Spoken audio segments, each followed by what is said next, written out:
sobre tus brazos para conquistar las promesas que Jesús nos da. Solo espera y tú verás el milagro que Cristo hará. Un lugar para celebrar la victoria que su sangre nos da. Solo confía y cree en Él, que en familia lo encontrará. Hay un lugar para todos, en familia de Dios.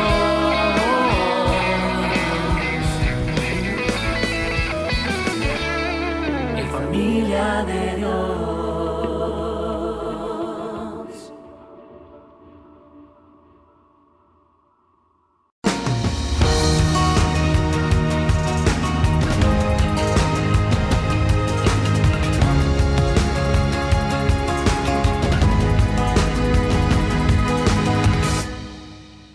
Bienvenidos a la segunda parte de la serie titulada Ordinarios en lo Extraordinario, la cual está basada en las lecciones que podemos extraer de la vida de Gedeón en el libro de los Jueces. Un hombre común y corriente, totalmente ordinario, que fue usado grande, poderosa y extraordinariamente por Dios.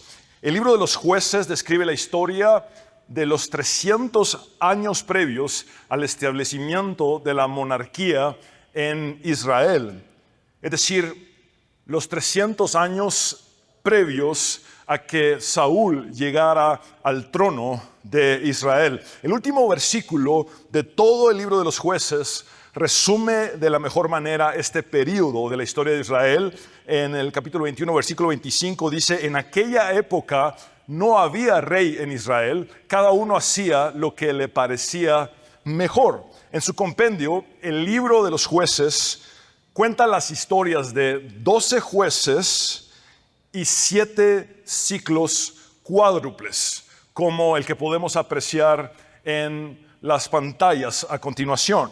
Primero, la apostasía o pecado. Los israelitas hacen reincidentemente lo malo a los ojos del Señor. Luego, lo segundo es la servidumbre u opresión. Dios permite que Israel sea conquistada y oprimida por una nación vecina. Tercero, súplica o clamor. El pueblo desesperado ruega a Dios por ayuda. Y finalmente, lo cuarto es la liberación o salvación. Dios misericordiosamente levanta un juez para rescatar a los israelitas de su situación difícil. En su totalidad, el libro de los Jueces presenta 7 ciclos como este.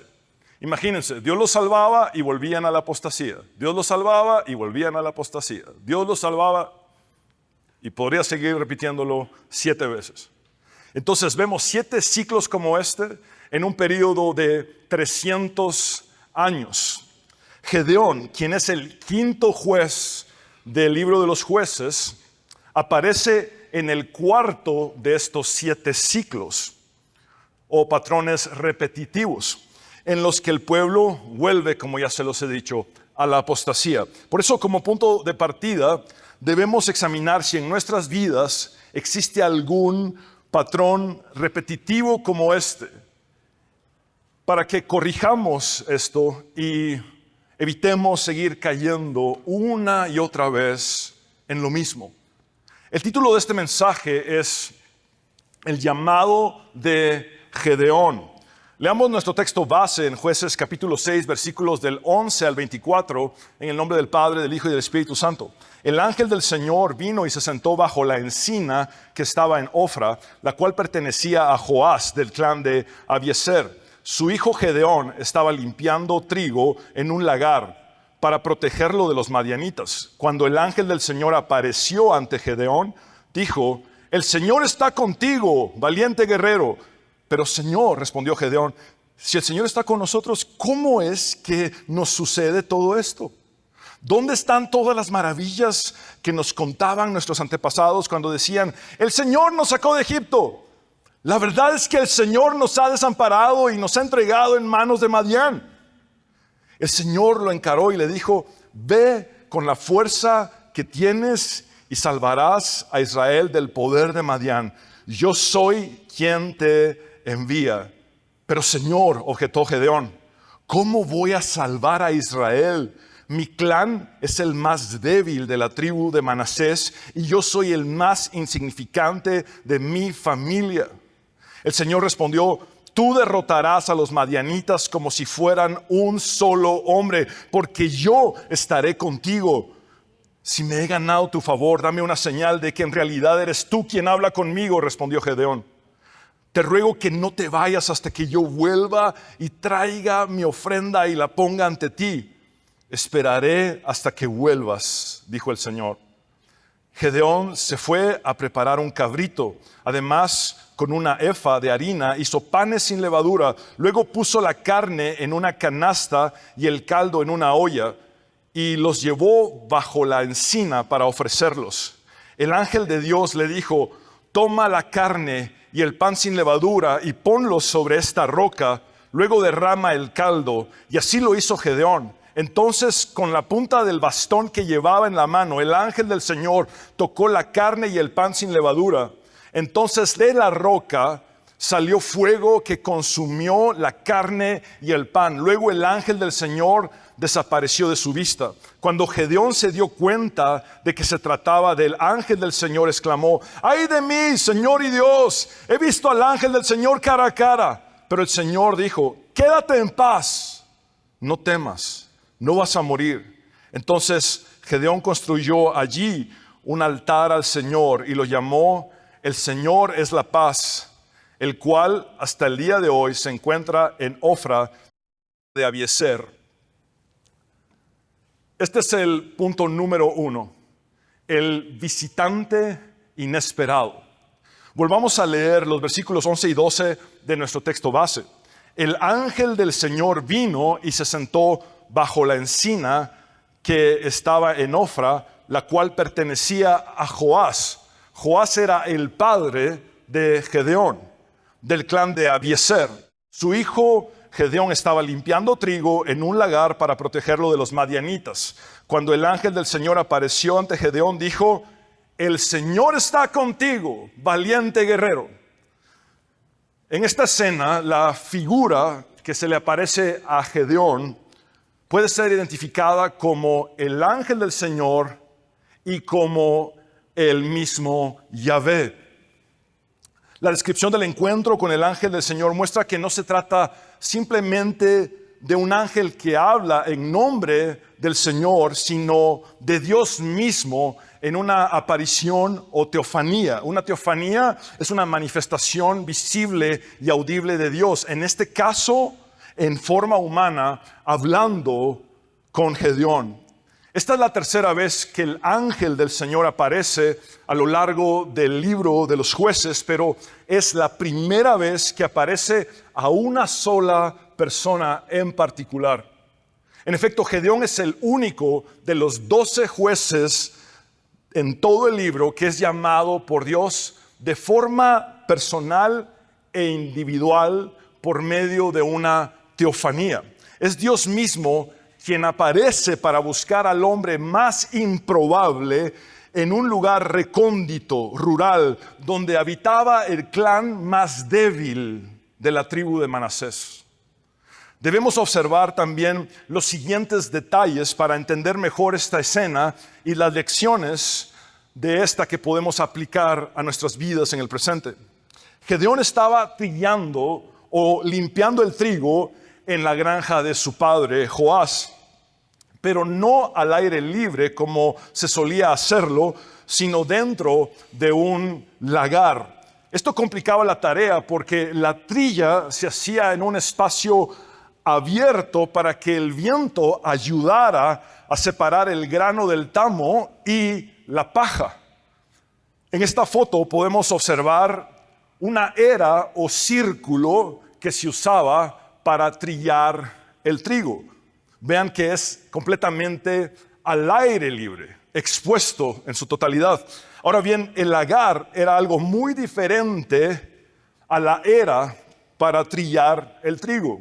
El lagar era el lugar donde se pisaban las uvas. Este era un contenedor enorme, grande, excavado en la roca, similar a los que podemos apreciar en las siguientes dos fotografías. Noten que a diferencia de la era o el círculo para trillar, el lagar era un lugar semicerrado que se encontraba debajo del ras del suelo. Pero ¿qué hacía Gedeón trillando trigo en el lugar en el que se producía el vino? Obviamente estaba escondido y lleno de miedo. Su trilla secreta dentro de un lagar muestra la espantosa situación desesperada en la que Israel se encontraba. Debido a la opresión de los madianitas y sus aliados, que metafóricamente eran como aquella octava plaga del Éxodo. Eran como langostas que arrasaban, que devastaban y destruían todo a su paso. Gedeón sabía muy bien que si los madianitas lo descubrían trillando el trigo, perdería el poco alimento que quedaba para el sustento de él y su familia. Además, es evidente que su vida y la de su familia estaban en peligro, así como las vidas de todos los demás israelitas. El ángel del Señor, que se había sentado debajo de la encina, un árbol muy similar al roble en nuestro contexto, observando a Gedeón, finalmente entró en contacto con este. Curiosamente, Gedeón no parece alarmarse. El relato bíblico no nos dice, al menos, que Gedeón se haya asustado. Y escucha entonces cómo este visitante inesperado le hace un saludo igualmente inesperado, diciéndole, veamos la segunda parte del versículo 12, el Señor está contigo, valiente guerrero. Este saludo divino es bastante incongruente con las circunstancias humanas de Gedeón.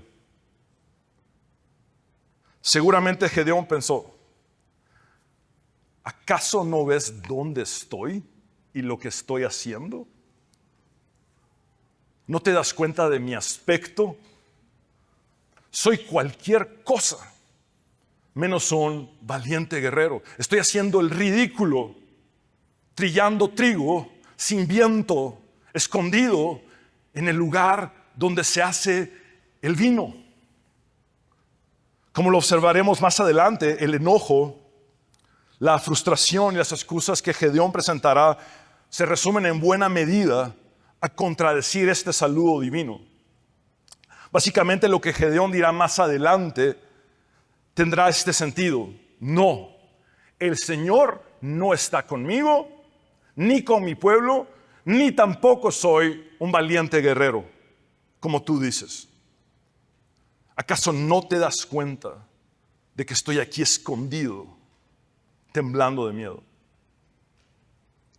Lo que Gedeón no entendía era que el Dios que siempre había estado con él, aun cuando éste no se había percatado de su presencia, lo miraba de una manera muy distinta a la que él se miraba a sí mismo. ¿Te identificas con esto? ¿Cómo te ves a ti mismo? ¿Será la manera en la que te ves a ti mismo congruente o incongruente con la manera en la que Dios te ve? ¿Cómo crees que Dios te ve? ¿Cómo te ve Dios?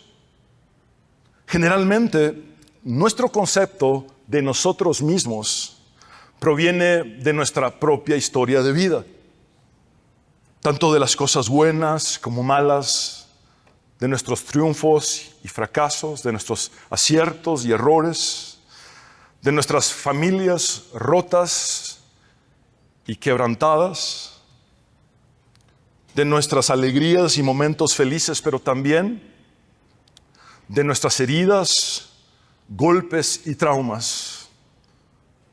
de nuestras circunstancias o situaciones diversas. Pero el concepto de Dios, de nosotros, proviene de una fuente muy diferente, de una fuente muy distinta, la cual, en una sola palabra, es gracia. El concepto de Dios, de ti y de mí, no proviene de nuestro pasado, ni de nuestros descalabros, ni siquiera de nuestros triunfos o éxitos, tampoco de nuestras circunstancias o situaciones presentes. El concepto de Dios de cada uno de nosotros emerge desde su gracia. Y eso lo cambia todo, para todos. El primer contacto de Dios con Gedeón tiene que ver con sacudir la manera en la que Gedeón se miraba a sí mismo. Algo que en el presente llamaríamos baja autoestima.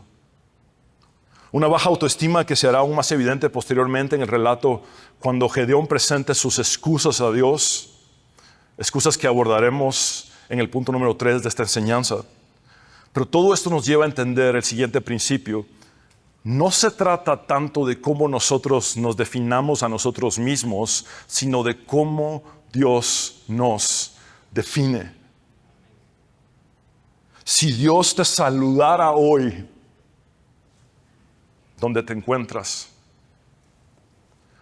te darías cuenta de cuán grande es su amor y su gracia para ti.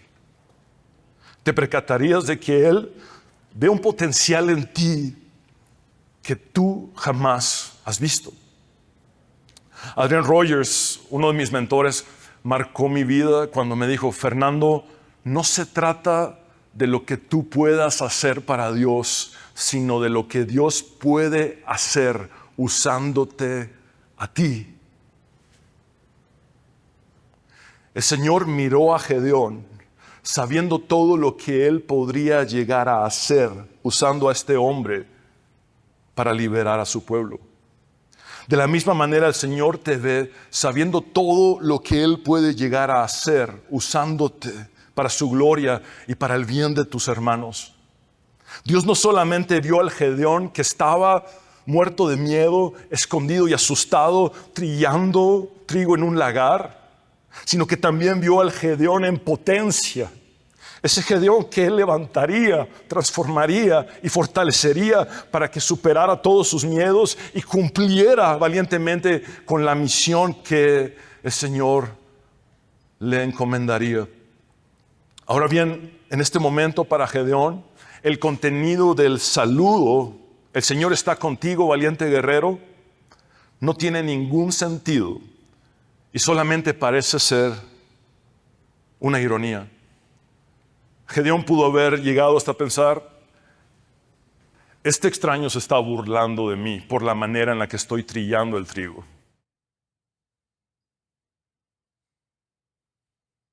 Por lo que Gedeón procede entonces a sacar todo su enojo y frustración. Ese es el punto número 2. El enojo y frustración de Gedeón. En el versículo 13 vemos lo siguiente: pero Señor, respondió Gedeón. La S minúscula en la palabra Señor aquí no es un error de escritura, sino que implica que Gedeón aún no se ha percatado de que está delante de Dios. Noten que Gedeón responde meramente con cuestionamientos acerca de Yahvé, diciendo: si el Señor está con nosotros, ¿cómo es que nos sucede todo esto? ¿Dónde están todas las maravillas que nos contaban nuestros antepasados cuando decían: el Señor nos sacó de Egipto? La verdad es que el Señor nos ha desamparado y nos ha entregado en manos de Madián. Básicamente, Gedeón expresa esto: me han dicho tantas grandezas del Dios de Israel, pero para mí el Dios de Israel no es más que alguien que hace maravillas por otros en otros tiempos, pero no por mí ni por los míos. ¿Alguna vez has pensado así? Y has dicho para tus adentros, Dios sí obra y hace milagros y hace maravillas para otras personas o por otras personas, pero no lo hace conmigo ni con mi familia. Observen que las primeras palabras de Gedeón en toda la Biblia son una queja que cuestiona a Dios. En este relato vemos el juego de las diferencias entre la perspectiva divina, cómo Dios ve las cosas, y la perspectiva humana, cómo los seres humanos vemos las cosas. Ya hemos visto que la manera en la que Dios miraba a Gedeón difería completamente de cómo Gedeón se miraba a sí mismo. Ahora vemos que la manera en la que Gedeón entiende la situación difícil de su pueblo difiere de cómo Dios la describe. Básicamente Gedeón dice, si Dios realmente estuviera con nosotros, nada de esto nos estaría ocurriendo. Recordemos qué es lo que estaba ocurriendo. Por 7 años, los madianitas junto a sus aliados, con un ejército de alrededor de 130,000 hombres, habían estado saqueando la nación de Israel. La nación de Israel ya estaba en la tierra prometida, pero todo lo que estaban produciendo, precisamente en el momento de la siega o de la cosecha, los madianitas y sus aliados llegaban y lo robaban, lo consumían, quemando los residuos para que los israelitas no tuvieran alimento y siguieran debilitados. Mataban a sus animales, violaban a sus mujeres. Y los hombres que se habían tratado de levantar contra los madianitas habían sido asesinados. Gedeón culpa a Dios por aquello que no era más que la consecuencia de la desobediencia del pueblo. La misma familia y la aldea de Gedeón practicaban descaradamente la idolatría, adorando a Baal y a la diosa Acera, a estos dioses cananeos. El mismo padre de Gedeón, Joás, había patrocinado un altar para Baal. Y al lado de este altar para Baal estaba un poste dedicado a la diosa Acera. Culpar a Dios por aquello que causa la desobediencia humana. ¿Te suena esto familiar? Uno de los más grandes y trillados cuestionamientos humanos es: si Dios es bueno, ¿por qué existe el mal? Si Dios es bueno, ¿por qué existe el mal? Y la única respuesta es que desde Génesis capítulo 3, después de la caída, el mal ha existido debido a nuestra desobediencia. Pero en nuestra naturaleza caída solemos culpar a Dios por lo que solamente nosotros hemos causado. ¿Alguna vez has culpado a Dios por los resultados de tu propia desobediencia? Es evidente que Gedeón tenía muy debilitada su fe. Era un hombre de poca fe. Inmediatamente después de que Gedeón saca toda su frustración y su enojo a la superficie en una avalancha de cuestionamientos y acusaciones contra Dios, vemos que sucede lo siguiente en el versículo 14 de nuestro texto base. El Señor, literalmente Yahvé, lo encaró y le dijo: ve con la fuerza que tienes y salvarás a Israel del poder de Madián. Yo soy quien te envía. Esta expresión, yo soy quien te envía, hace eco del llamado de Dios a Moisés desde aquella zarza ardiente, otra teofanía unos 300 años antes de Gedeón. La declaración de Dios al decirle a Gedeón: ve con la fuerza que tienes y salva a Israel del poder de Madián, está alineada con el saludo cuando Dios le dijo: valiente guerrero. ¿Te imaginas a Gedeón pensando que vaya yo con la fuerza que tengo? Si durante 7 años la fuerza de todos los hombres de Israel juntos no ha servido de nada, ha sido totalmente insuficiente, ¿cómo voy a ir yo con la fuerza que tengo a salvar a Israel? ¿Cuál fuerza? Si todo lo que tengo es indignación, miedo, enojo, frustración, cuestionamientos hacia Dios y debilidad. Esto nos hace entender que lejos de ser una barrera para Dios, la debilidad humana es la primera necesidad para la utilidad espiritual. Siempre y cuando esta debilidad humana vaya acompañada de obediencia, rendición y total dependencia de Dios. John Dargatz dice apropiadamente que al admitir tu debilidad, estás en la posición correcta para recibir la fortaleza de Dios. En la misma línea, Andy Stanley dice acertadamente que reconocer una debilidad es ya en sí un signo de fortaleza. Parafraseando las palabras del Señor a Gedeón, con el fin de simplificar esta enseñanza, este es el sentido de lo que Dios expresa con la frase: ve con la fuerza que tienes y salva a Israel. Gedeón, tú ya tienes todo lo que se requiere, todo lo que se necesita para salvar a Israel. Porque me tienes a mí. Porque yo soy quien te envía. Amado hermano, si tienes a Dios, entonces ya tienes todo lo que se requiere, todo lo que se necesita para cumplir con el llamado que Él te ha hecho. Porque Dios capacita, empodera con su Espíritu Santo a los que Él llama.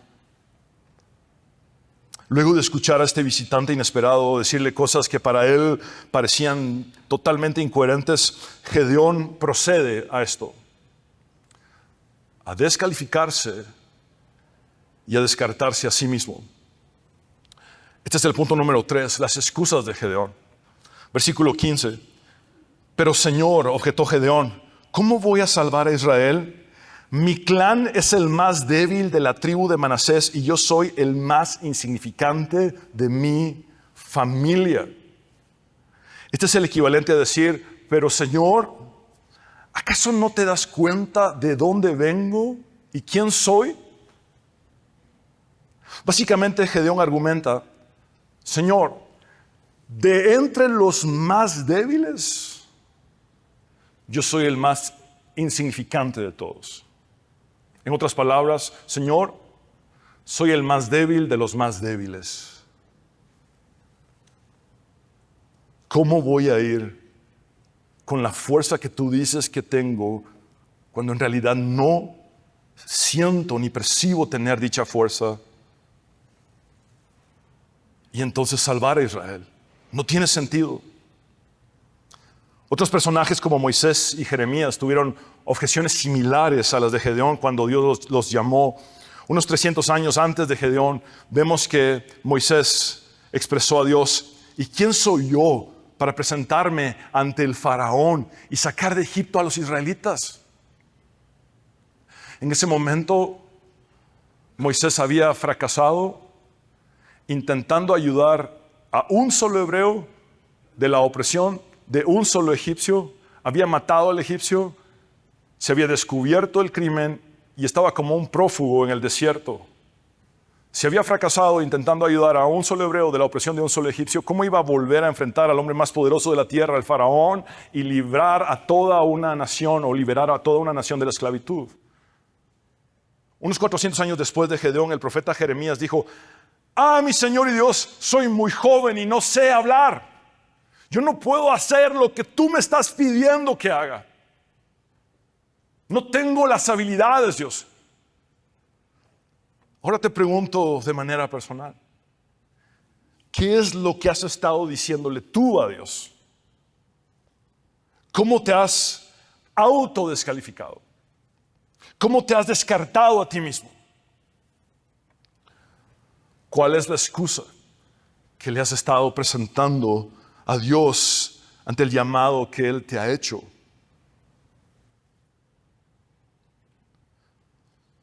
De la historia de Gedeón aprendemos que Dios no acepta excusas. Dios no acepta nuestras excusas.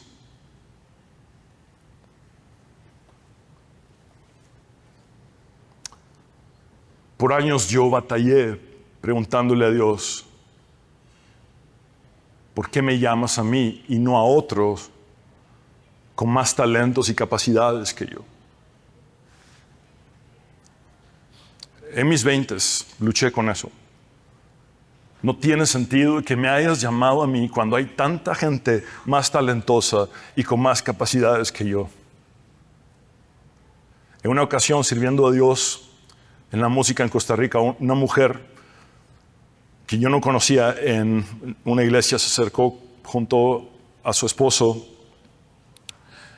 y me dijo, dice el Señor que ya le dejes de preguntar que por qué te usa.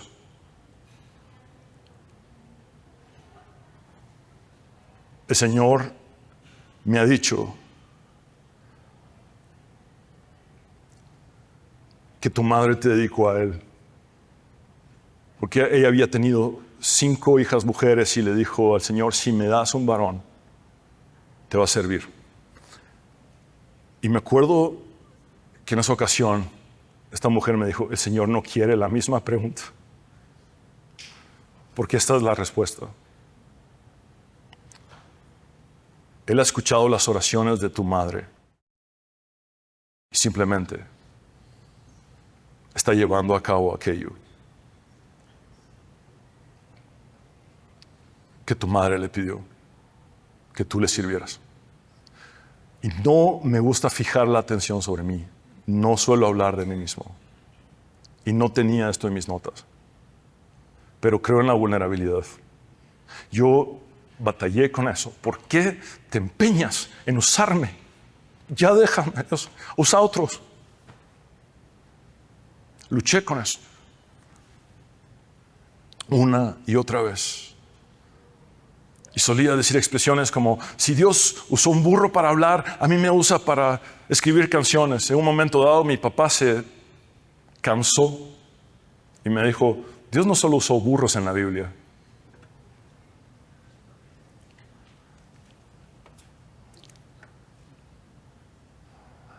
Dios no acepta nuestras excusas. El Señor le dio a Gedeón una respuesta muy firme y directa. Esto lo vemos en el versículo 16 de nuestro texto base. El Señor respondió a Gedeón, tú derrotarás a los madianitas como si fueran un solo hombre, porque yo estaré contigo. Dios no solo envió a Gedeón, sino que además le aseguró que estaría con él y que le daría la victoria.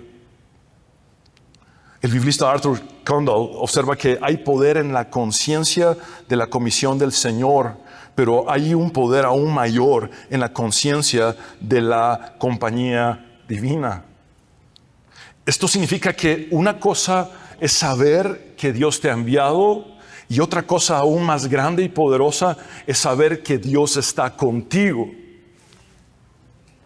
Tenemos un paralelo en el Nuevo Testamento en el que Jesús nos envía, pero además nos garantiza su presencia y su actuar con nosotros ininterrumpidamente. En Mateo 28, 19, 20, nuestro amado Jesús dice, por tanto vayan y hagan discípulos de todas las naciones, bautizándolos en el nombre del Padre y del Hijo y del Espíritu Santo, enseñándoles a obedecer todo lo que les he mandado a ustedes, y les aseguro que estaré con ustedes siempre hasta el fin del mundo.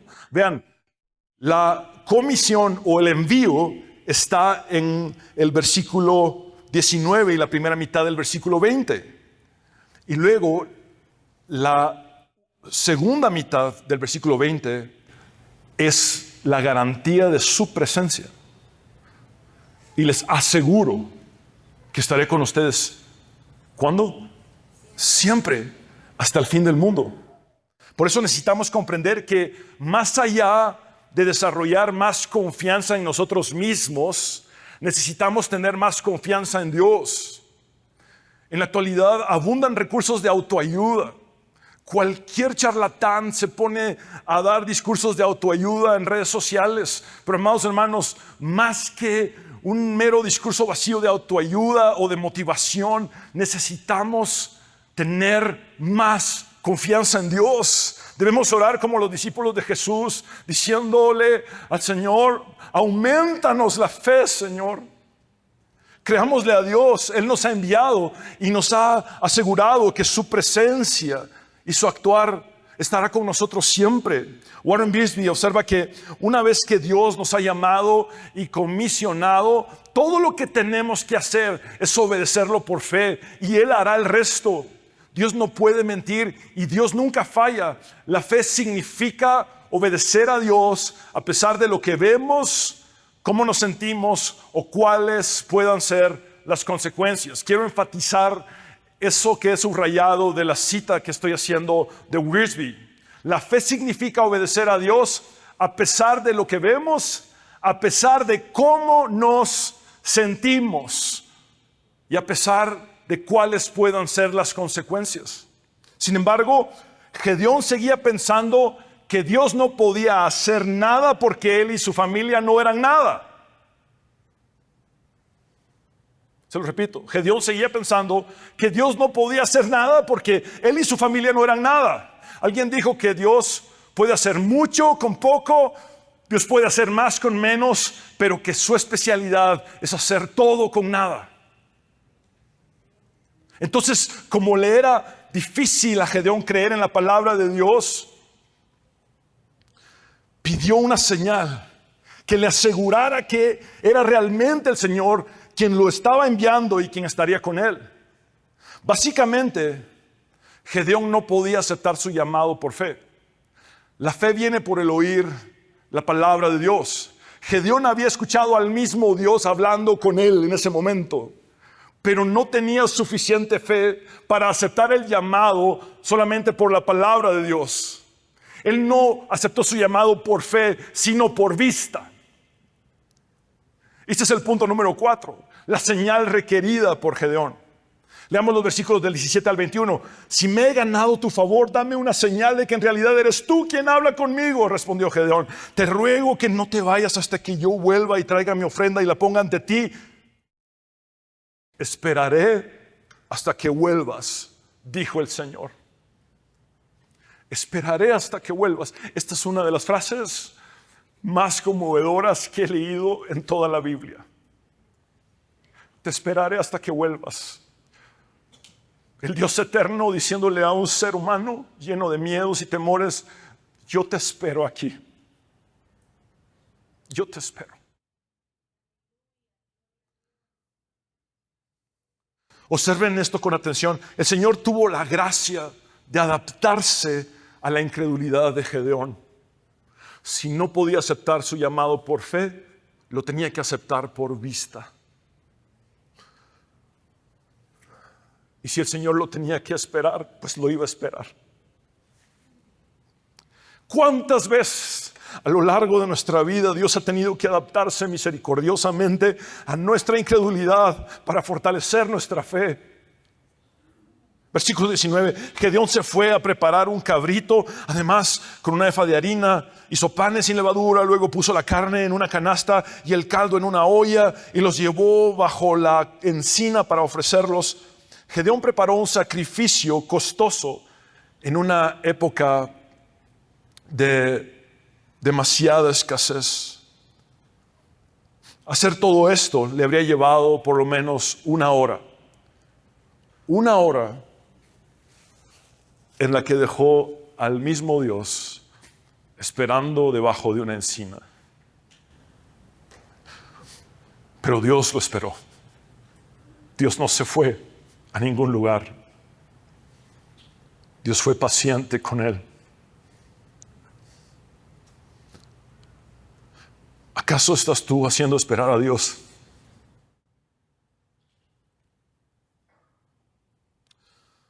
Ciertamente Gedeón fue muy lento para responderle a Dios. Versículo 20, el ángel de Dios, es decir, el Señor Yahvé, le dijo: toma la carne y el pan sin levadura y ponlo sobre esta roca, luego derrama el caldo. Y así lo hizo Gedeón. Entonces, con la punta del bastón que llevaba en la mano, el ángel del Señor tocó la carne y el pan sin levadura.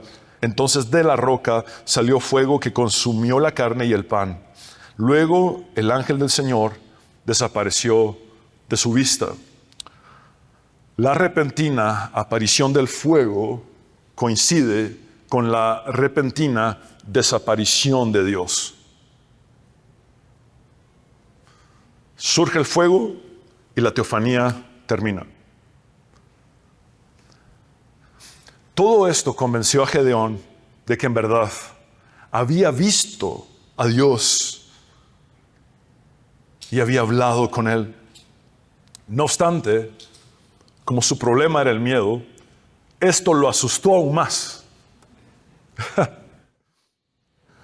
Y este es el punto número 5 y final: el temor y la adoración de Gedeón.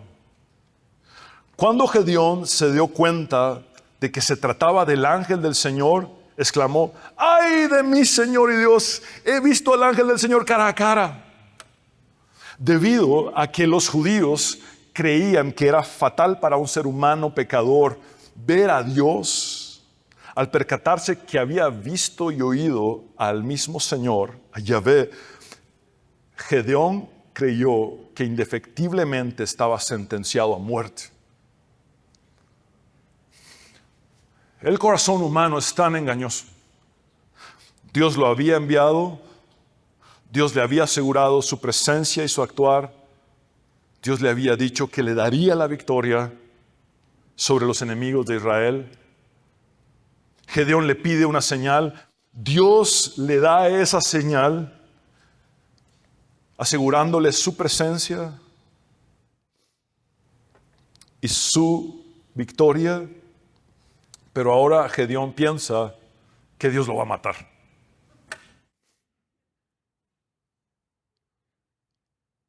Versículo 23. Pero el Señor dijo: quédate en paz. Esto es shalom. No temas, no vas a morir. Dios tuvo que darle a Gedeón un mensaje de paz para prepararlo para luchar en una guerra. Se lo repito, Dios tuvo que darle a Gedeón un mensaje de paz para prepararlo para luchar en una guerra. Porque lo cierto es que si no tenemos paz con Dios y si no tenemos la paz de Dios, no podremos librar nuestras batallas.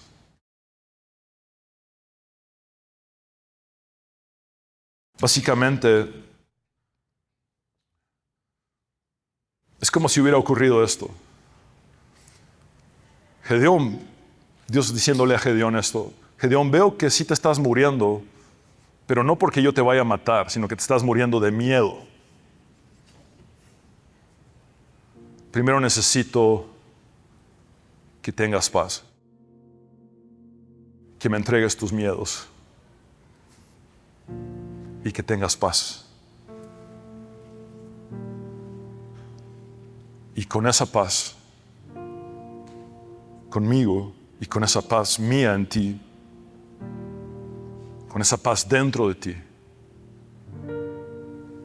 yo te daré la fortaleza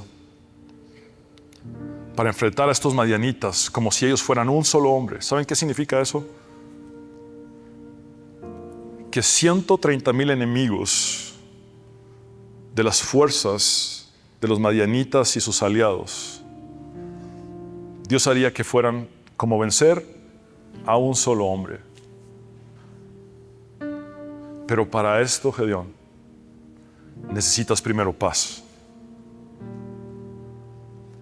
Si no tenemos paz con Dios y la paz de Dios en nosotros, no podremos, insisto, librar nuestras propias batallas.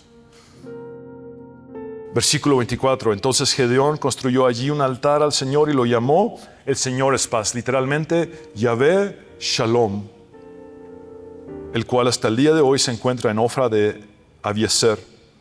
Aun cuando su familia adoraba a Baal y a la diosa Acera, Gedeón rindió adoración al único Dios verdadero al edificar este altar. El panorama era algo así como este. En la misma propiedad de Joás, el padre de Gedeón, Gedeón levantó un altar a Yahvé, Shalom, al Dios de paz. Pero en esa misma propiedad, en ese mismo lugar, había un altar que el padre de Gedeón, Joás, había patrocinado. Pero ese altar había sido puesto allí para Baal. Y a la par de ese altar de Baal, en esa misma propiedad, estaba un poste, como se los he dicho ya, para rendir adoración a la diosa Acera. Entonces, mira esto, en una misma propiedad de la familia de Gedeón, donde había idolatría, por primera vez se empieza a levantar verdadera adoración al Dios vivo y verdadero. La próxima semana veremos que la primera batalla de Gedeón fue por la adoración. La batalla empezó por la adoración. Él tuvo que luchar contra la idolatría de su propio padre, contra la idolatría de su propia familia, contra la idolatría de su propia aldea, antes de ser usado por Dios para liberar a toda la nación de Israel. Esta es la conclusión de este mensaje. Ahora, Gedeón finalmente creía que el Señor sí podía usarlo. No por quién era él, ni por cuál era su trasfondo o su familia, sino por quién Dios es. En otras palabras, Gedeón llegó a la conclusión de, bueno, entonces no importa que soy el más insignificante del clan más débil de la tribu de Manasés. Eso es irrelevante. No importa cuántos miedos tenga, complejos o sentimiento de inferioridad. Lo que importa ahora es quién es Dios. El Dios que me habló, el Dios que me buscó, que llegó a la persona más improbable, a la que menos perfilaba. Importa quién es Él. Porque Dios puede hacer todo con nada, cuando esa nada está dispuesto o dispuesta a obedecer, a creer. Amados hermanos, siempre que Dios nos llama a una tarea o misión, esta sobrepasará nuestras capacidades. Esta estará más allá de nuestro alcance y posibilidades, más allá de nuestros recursos y de lo que nosotros podamos hacer u ofrecer. Por consiguiente, nuestros primeros obstáculos a vencer son nuestros miedos y nuestra falta de fe. Es por eso que debemos fijar nuestra mirada en el poder de Dios. Ese poder que se perfecciona en nuestra debilidad, tal como el Señor se lo mostró a Pablo diciéndole en 2 Corintios 12:9, bástate mi gracia, porque mi poder se perfecciona en la debilidad. Por eso, admitir nuestra debilidad, reconocer nuestra debilidad, es ponernos desde ya en la postura indicada para recibir la fortaleza de Dios y ser usados por Él. Quisiera que también recordemos las palabras de nuestro amado Jesús, cuando dijo, lo que es imposible para los seres humanos es posible para Dios. Para un simple ser humano lleno de miedos, débil, era imposible enfrentar a 130,000 enemigos. Pero para Dios no era imposible. Por eso insisto en la lección que Adrian Rogers me dio. No se trata de lo que nosotros podamos hacer para Dios, sino de lo que Dios puede hacer usándonos a nosotros. Y la debilidad es exactamente esa necesidad vital que tú y yo tenemos. Porque cuando somos débiles, entonces somos fuertes. No en nuestras propias fuerzas, sino en el poder de Dios. Jesús dijo, y ustedes recibirán poder cuando venga sobre ustedes el Espíritu Santo y me serán testigos. Tenemos el poder de Dios dentro de nosotros, porque su Espíritu mora en nosotros. Quisiera que dediquemos unos instantes a responder individualmente en nuestros corazones estas dos preguntas. La primera pregunta es, ¿qué escuché de Dios para mí? ¿Qué escuché de Dios para mí? Y voy a callar yo para que sea Dios quien te hable. Habla con tu Señor a solas. En lo individual voy a guardar silencio y responde a esto. ¿Qué has escuchado de Dios para ti?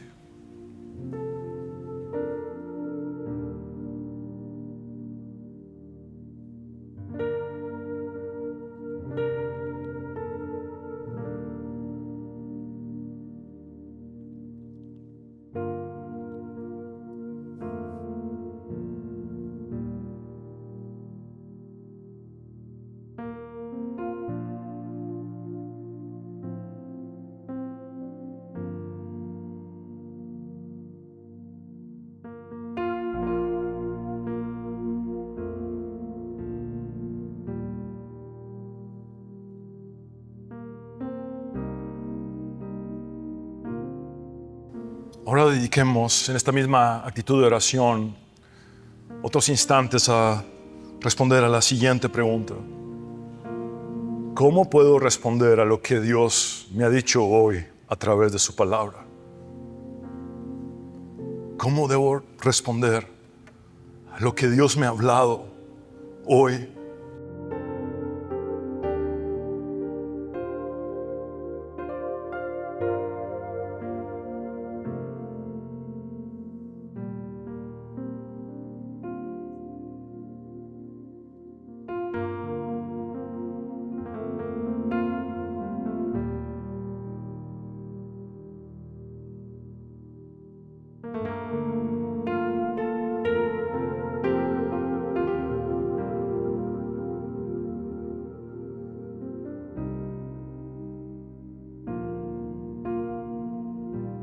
¿Te has puesto a pensar en la manera en la que Dios te ve?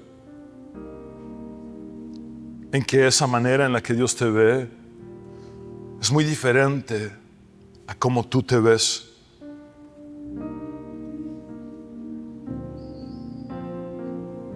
Tu pasado no te define, tampoco tu presente. Para Dios, la definición tuya proviene de una sola fuente, llamada gracia.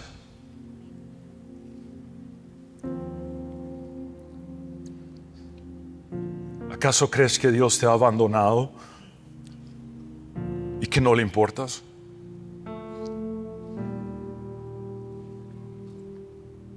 ¿Estás enojado y frustrado? ¿Te has quejado y cuestionado a Dios?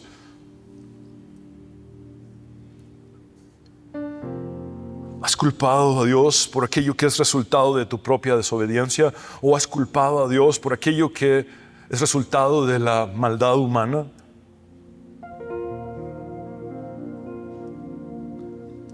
¿Le has presentado excusas a Dios?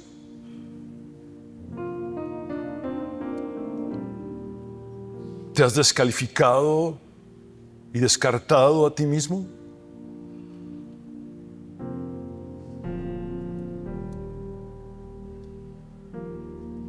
¿Tu fe ha flaqueado y tienes poca fe? has hecho esperar a Dios? ¿Acaso Dios sigue esperando a que tú vuelvas? Como lo dijo a Gedeón, esperaré hasta que vuelvas. ¿Acaso Dios te sigue esperando? ¿Has sido, al igual que Gedeón, muy lento para responder al llamado de Dios?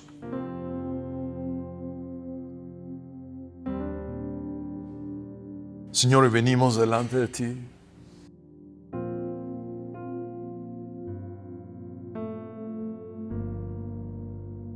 Reconociendo que hay un espejo, un paralelo entre la historia de Gedeón y la nuestra.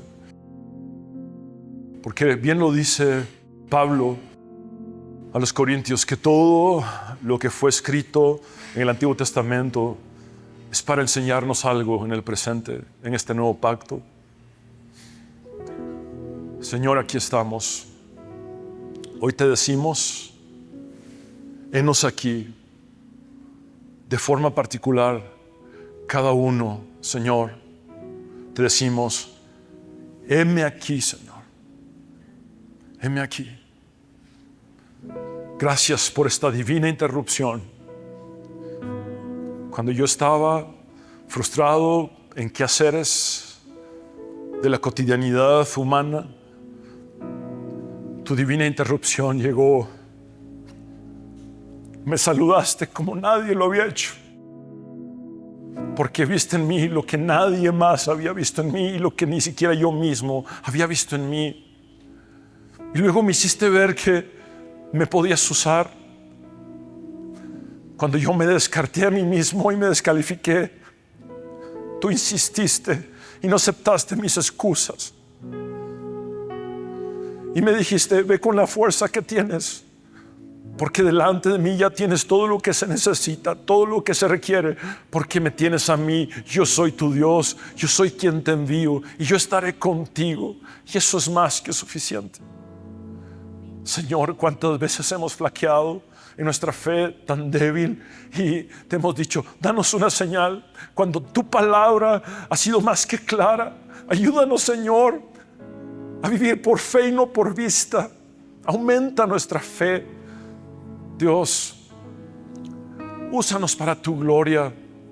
Señor, seguimos en la misma batalla por la adoración, la misma batalla que vemos en el libro de Génesis entre un verdadero adorador y un falso adorador. El verdadero adorador, llamado Abel, y el falso adorador, llamado Caín, asesinó a ese verdadero adorador, porque hay una batalla, hay una lucha por la adoración. Vemos ciclos en los que las personas pasaban de ser salvas a la apostasía, a la idolatría, y en nuestros días sigue habiendo idolatría porque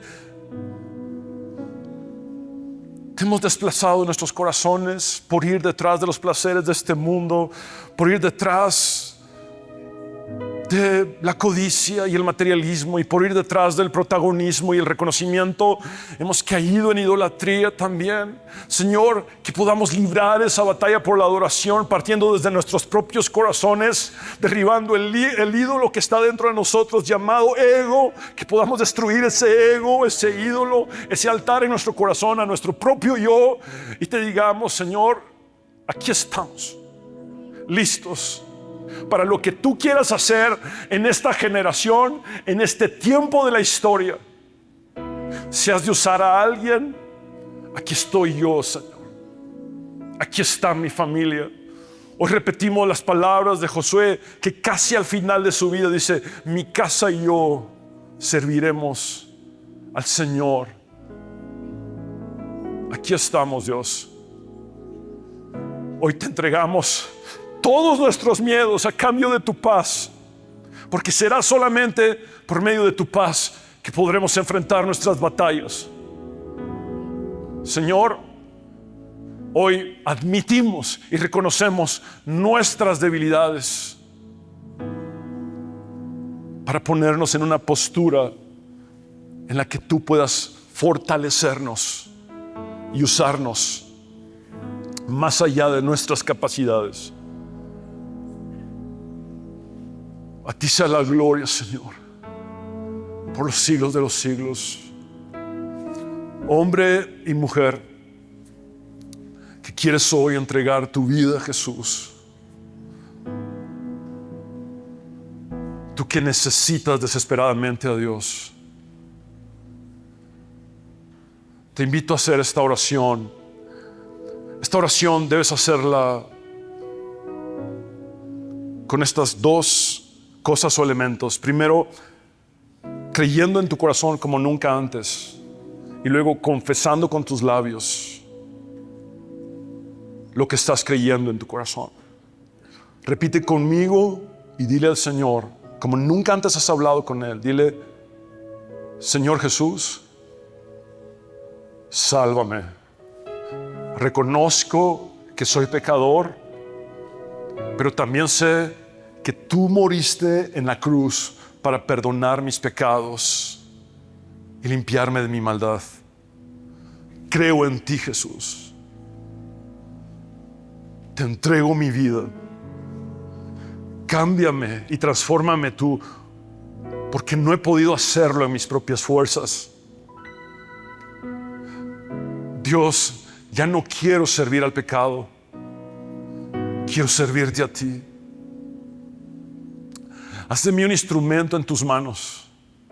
Heme aquí, Señor. Soy tuyo. Es en tu nombre, Jesús, el único nombre bajo el cielo dado a los seres humanos en el cual podemos ser salvos. El nombre sobre todo nombre, el nombre bajo el cual toda rodilla se doblará y toda lengua confesará que tú eres el Señor, para Dios, para gloria de Dios Padre, que hemos orado. Tu nombre, Jesús. Jesús, nuestro Jesús, mi Jesús. Te amamos, Señor. Amén y amén. Abre tus brazos para conquistar las promesas que Jesús nos da. Solo espera y tú verás el milagro que Cristo hará. Un lugar para celebrar la victoria que su sangre nos da. Solo confía y cree en Él, que en familia lo encontrará. Hay un lugar para todos, de familia de Dios.